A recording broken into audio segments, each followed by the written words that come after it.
Good afternoon. I know you probably thought I was never going to come on here and do part 3, but I am, and I'm here. And good afternoon, and it's a lovely day. I hope you guys are well. And yeah, let's just batter on and get on here. So we've been looking at self-control.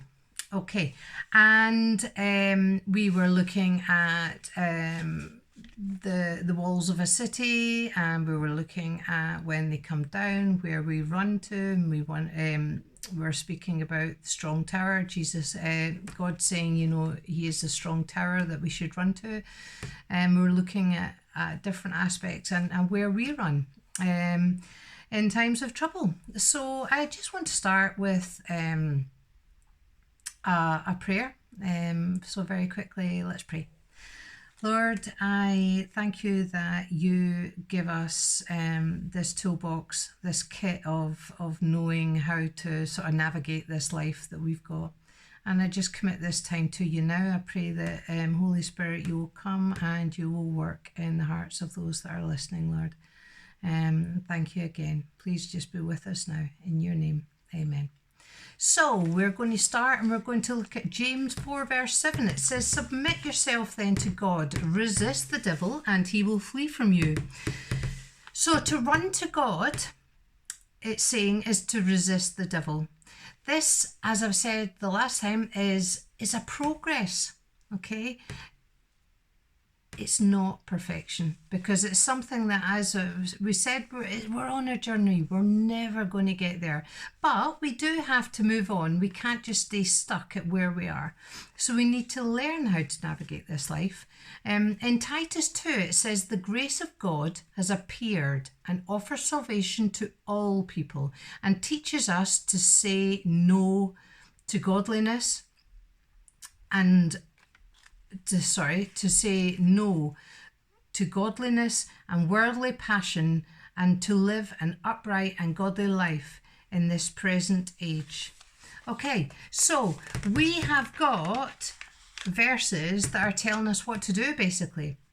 So I just want us to think about what we spend our energy on. Okay, in order to displace something that is on this throne, we need to displace it with something else. Okay, that thing that we might put on might be, how do we spend our time, basically, is the question. Do you spend a lot of time on YouTube? Do you spend a lot of time watching the telly? Do you spend a lot of time doing sport? Do you spend a lot of time at your work?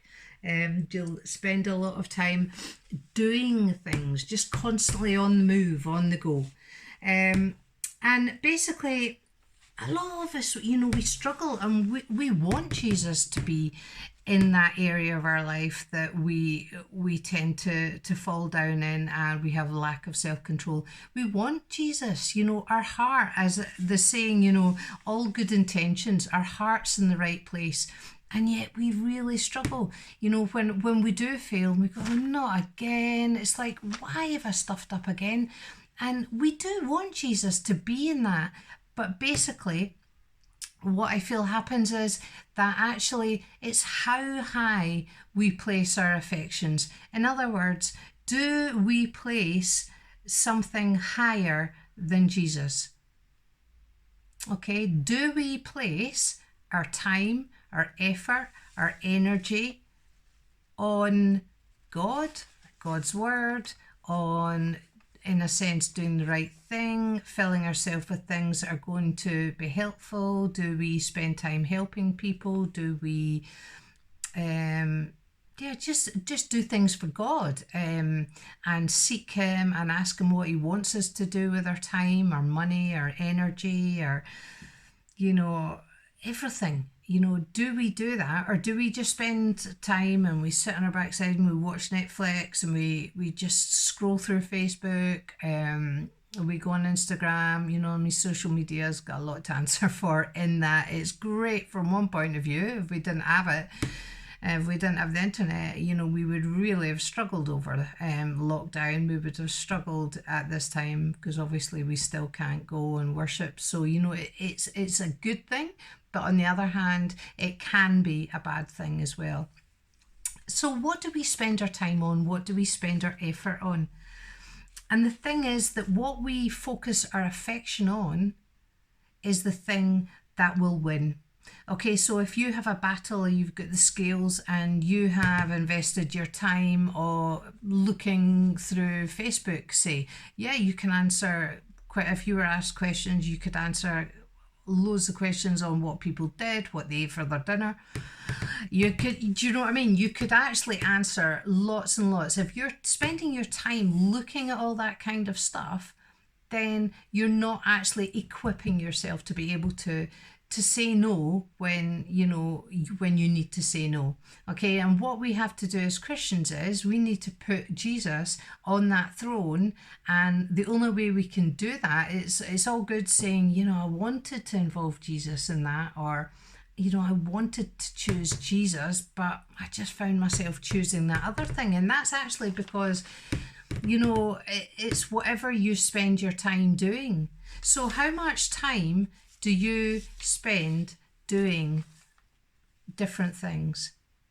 Okay, we cannot be fulfilled by the ultimate good, which is God, if we are constantly filling ourselves with people's Facebook pages and dramas on TV. It's not to say that that's a bad thing to unwind and watch things, but how much time? Okay, what I want to do is, I've said a lot about what we do and how we stuff up, but I just want to come on and sort of give us a wee bit of an answer. And it's pretty easy, but it's very hard to grasp it. Okay, grace. Grace is the answer. Grace stands for God's riches at Christ's expense. Okay, grace teaches us to say no and make right choices. While we were still sinners, Christ came and died for us to give us freedom. Society teaches self-control in the way that is about fear and threats, okay, of punishment. So for children, it was like, you'll go on the naughty step. If you do this, this is what will happen. Okay, if you're not in by this time, you're grounded.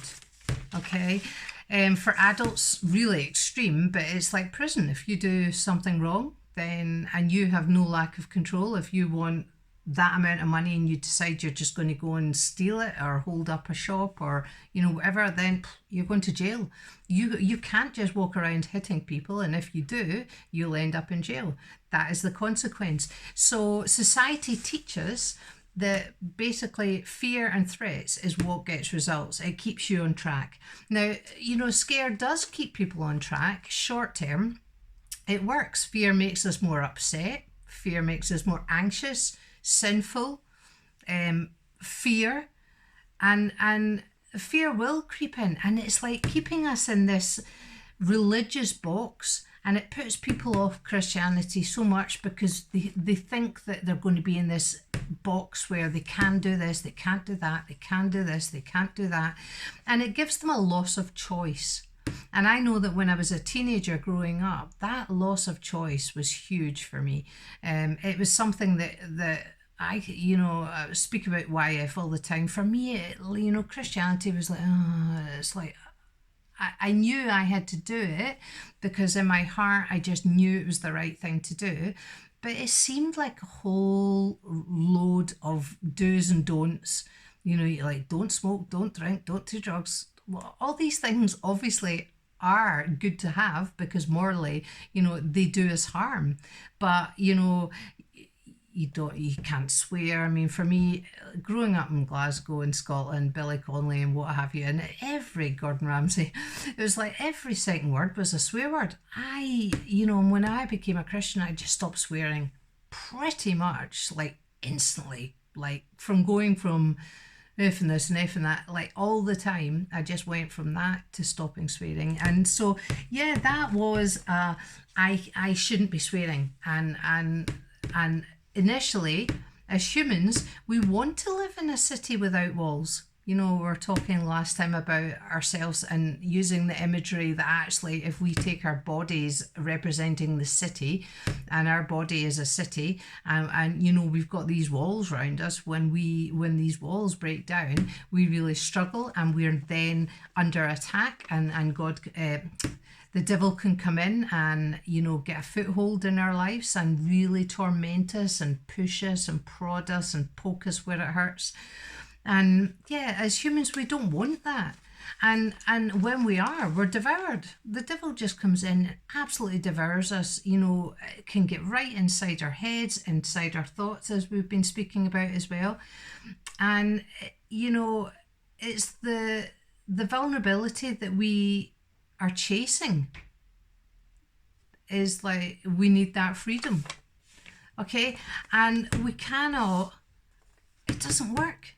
You know, we actually, everybody, you know, needs boundaries. They need, you know, that's something when having brought up the kids and stuff, we'll still bring them up, but 17 and 13, but you know, they need boundaries. They need to hear the word no, and boy, do they not like it. But you know, if you are going to give them safety and security, then the no comes with that.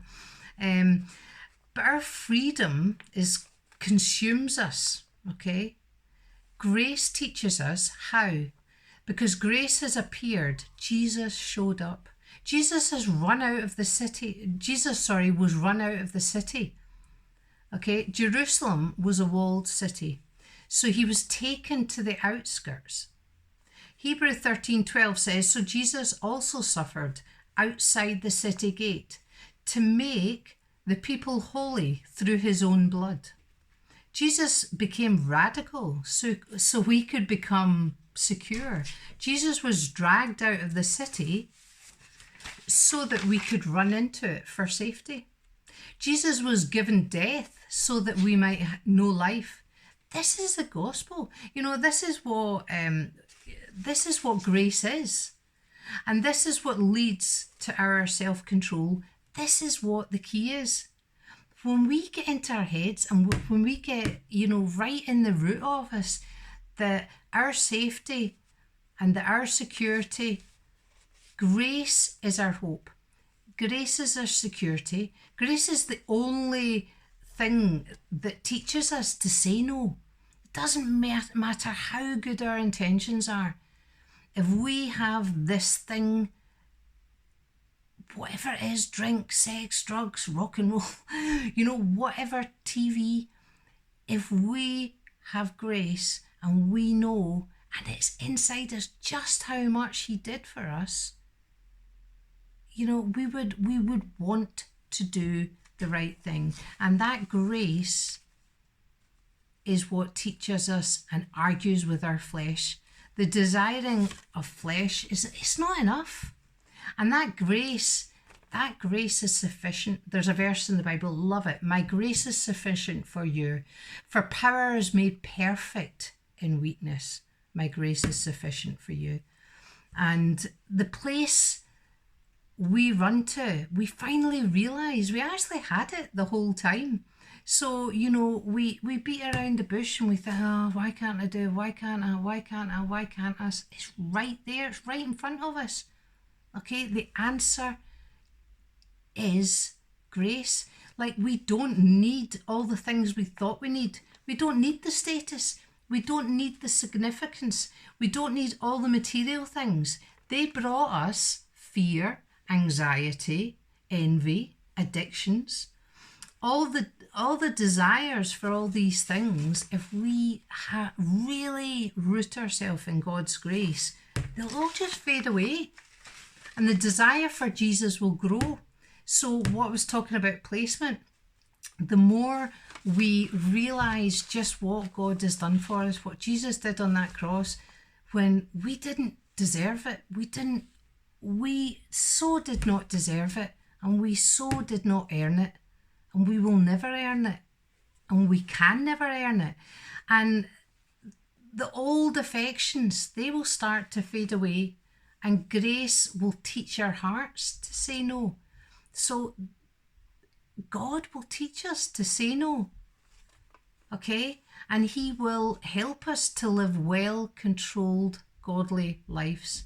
But it's a journey. I'm not coming on here and saying this as if, it's going to happen. 49, as I said before, dreading it, but at 49, it's progress. It's certainly never going to be perfection. And, I'm 49 and I'm only now, this is the August the 22nd, 2020, and I was born in 71, and I'm just starting to grasp this. And, no one will never get it right, okay? Even when we stumble, it's going to teach us grace. Okay, we need to understand what grace is. So when we stumble, it teaches us grace. Our stumbles teach us the beauty of grace. We are fully loved. We're fully accepted in Jesus' works, not our own. Well, seeing I'm reading this. So every time we fall, we remember God's grace. It wasn't that I was good enough. I was saved. But because He was good enough, I was saved. Everything we stumble, fall, trip over, the same habit for years and years and years. And that's me. Grace catches me. Okay, God catches me, picks me up, gets me on my journey again and again and again. And what we need to learn is not just to be caught by grace, but to actually run to grace. Run to God in times of trouble. Run to God before we even fall. That's what He wants us to do. We're talking about dependability and who we depend to. Running to the strong tower, to the good Father, to the Father that loves us because of who we are. Not what we've done, but because He loves us. So that we might know Him, so that we might be good enough to get Him. But you're able to see that God's grace is poured out, so that there's no place. You don't want to be anywhere else. You don't want to keep choosing the vicious cycles, the addictions, the things that actually, an addiction is something that actually sets itself up. When you're stressed, you might go for a drink, but then, as I said before, that drink goes from one to another to another to another, and then we end up that we're so stressed because we've got this addiction for drink that we turn to even more drink. And it's like this vicious circle, okay, that we turn to, and these lies, and the devil will keep us in these lies. The devil will keep us in this constant wanting to find something and wanting a way out. And the thing is that we will never ever find our way out of that, because the devil will have a foothold. The only way of being able to say no is by recognizing God's grace, by recognizing that we will never be able to measure up. We always, in everything in life, certainly in addictions and everything that we run to and everything that we seek, we need a higher and a higher and a higher level. Take drugs, it's like, I'm just on marijuana, I'll only smoke a few joints. Those few joints in time, if that is what you run to, when life hits you with bad stuff, you will become more and more, and that will not measure up. That won't be good enough, and you'll have to go to a higher level and a higher level until you become, a drug addict. It's really hard when you meet people that are drug addicts, and you ask them, the next time, if you are ever in an opportunity where you are face to face, and you listen to their stories. They were bank managers, they were, accountants, they were lawyers, they were really, a lot of people have been really, really high up jobs. And that is what they've turned to. They've had the money, they've had the house, they've had the family, the car, so many holidays a year, and yet that wasn't good enough for them. They had to go chasing something more, and it got higher and higher to the point where whatever they ran to for their stress reliever in that world is what basically brought them down. you know, and basically we have a Father who loves us, and we have Jesus that came and died for us so that we would always have this relationship with God. That bridge was broken through Adam, and basically God's grace, he's come, he's died so that we can have this relationship with God, and so that we can, you know, we can be helped. We have the key. This unconditional Father's love is what will make us say no. It will change us from the inside out. It will change the way we are. So no, you're right. We will never be able to do it on our own. That is why I love being a Christian. And I'm going to finish up there. You know, I love being a Christian. I love being a Christian because actually I love Christ. Because if it wasn't for him, I would be in this world alone, on my own. And yes, the world would tell me I'm not good enough. The devil would fire right in there with all these bad negative thoughts that we spoke about. I'm not good enough, you'll never amount to anything. And I would be one heck of an unhappy person. But I have got God. I have got this person that I can turn to absolutely any place, anytime, anywhere. And I am so thankful. So I just really want you guys to think, what do you run to? What do you place your affections on? Because these things that you place your affections on, they're going to let you down. Everybody and everything will let you down. The only person that won't let you down is God. And I just want to share that. That's what the gospel's all about. That is the message, the good message that I want to share with you. And maybe somebody watches this that's never heard that before. You have a Father that loves you, that cares about you, and wants you to be free of addictions and sinful habits and things that bring you down again and again and again. Because you as a person will never, and me as a person, nobody, no human will ever be able to do the right thing in a sense. You know, sometimes we will in certain areas, but a lot of the time we will stuff up. But we have a Father that's there, that's willing to help us. Why wouldn't you want that? That's the bit I do not get. You know, it's like having a best friend, and yeah, I've got my best friend, and that's all I need. I really, that's all I need.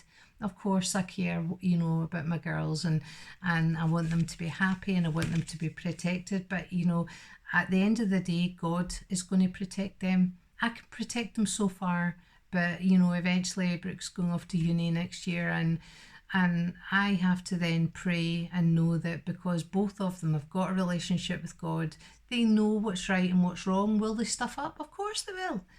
But if they have a loving Father that they know is there and they turn to and they ask, then actually, even when I as a mum can't be there, that I know my girls have got this loving Father that wants the ultimate best for them. So I just want to leave it there and say thanks for listening, and sorry it took so long to do all this stuff, but finally got it done. So I hope you've sort of enjoyed. I guess it's harder for me because I have come in, out, rather than just being able to sit down and say it all in a winner. But obviously, as I explained before, it's too long to do that. This would have been 20, 40, 60, 75 minutes, and you know, the 3 videos, I couldn't have done that in a winner. You guys would have been totally falling asleep and be wandering off. So yeah, anyway, listen, if you like this, give us a thumbs up. I really would appreciate a thumbs up. The fact that I'm not really getting many is a bit worrying for me. Not for me, but actually just the fact that you've probably not got to the end.